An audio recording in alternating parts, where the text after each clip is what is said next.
അതുപോലെ അവരുടെ account number ഇട്ടിട്ട് ഒരു ബ്ലോഗർ പറയുന്നു കൊടുത്തിട്ടുണ്ടെന്നൊക്കെ പറയുമ്പോൾ നമ്മളൊരു മനസാക്ഷിയുള്ള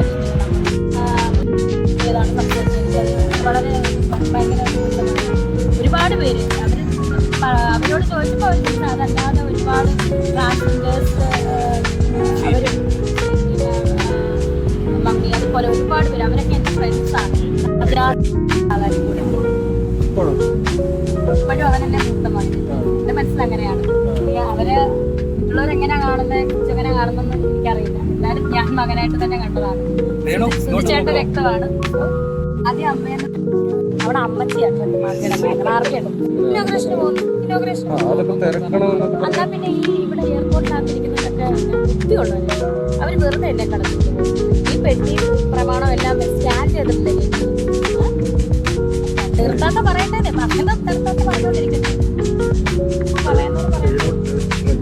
ഷൂട്ടിനൊക്കെ പോകുമ്പത്തിന് 5-8 ദിവസം കഴിഞ്ഞിട്ടാണ് സുധിച്ചേട്ടൻ വരാറ്. അപ്പോൾ ഞാൻ പലക്ക് പറഞ്ഞിട്ടുണ്ട് സ്കൂളിൽ പോകണം സുധിച്ചേട്ടാ ഷൂട്ടിന് കൊണ്ടുപോകരുത് സ്കൂളിൽ വിടണം അന്ന് കൊച്ചല്ലേ അങ്ങനെ വഴക്ക് പറഞ്ഞിട്ടുണ്ട്. അതെന്താ പറഞ്ഞ വിദ്യാഭ്യാസം ഒരു മക്കളെപ്പോഴും വിദ്യാഭ്യാസം കൊടുക്കാനല്ലേ എല്ലാ പേരൻസും പറയുന്നതാണ്. അങ്ങനെ ഞാൻ വഴക്ക് പറഞ്ഞിട്ടുണ്ട്. സ്കൂളിൽ പോകണം എന്ന് പറഞ്ഞ് സുധിച്ചേട്ടനോട് വഴക്ക് പറഞ്ഞു. ടീച്ചറോടല്ല സുധിച്ചേട്ടനോട് വഴക്ക് പറഞ്ഞിട്ടുണ്ട്. സുധിച്ചേട്ടൻ ഷൂട്ടിന് കൊണ്ടുപോകണ്ട അങ്ങനെ ഒരു പോയിന്റ് എന്തോ പറഞ്ഞായിരുന്നു. സുധിച്ചേട്ടൻ ഷൂട്ടിന് കൊണ്ടുപോകണ്ട. എനിക്ക് പറയാനുള്ളതെന്ന് വെച്ചാൽ എനിക്ക് ഇത്രേ പറയുള്ളൂ. കിച്ചുവിന്റെ വിവാദത്തെ പറ്റി എനിക്ക് പറയാനുള്ളത് സുധിച്ചേട്ടൻ നിങ്ങൾക്കൊക്കെ അറിയാം. സുധിച്ചേട്ടൻ മരിച്ചതിന് ശേഷം എനിക്ക് ആകെ തന്നിരിക്കുന്നത് കുറച്ച് കടങ്ങളും കുറെ പ്രാരാബ്ദങ്ങളും 2 മക്കളെയും തന്നിട്ടാണ് സുധിച്ചേട്ടൻ മരിച്ചു പോയത്. ഒരുപാട് സ്വത്തുക്കളോ ഒരു സ്വത്തും തരാതാണ് സുധിച്ചേട്ടൻ മരിച്ചു പോയത്. എന്നെ കൊണ്ട് കഴിയുന്ന പോലെ 2 മക്കളെ നന്നായിട്ട് ഞാൻ നല്ല നിലയിൽ നോക്കിയിട്ടുണ്ട്.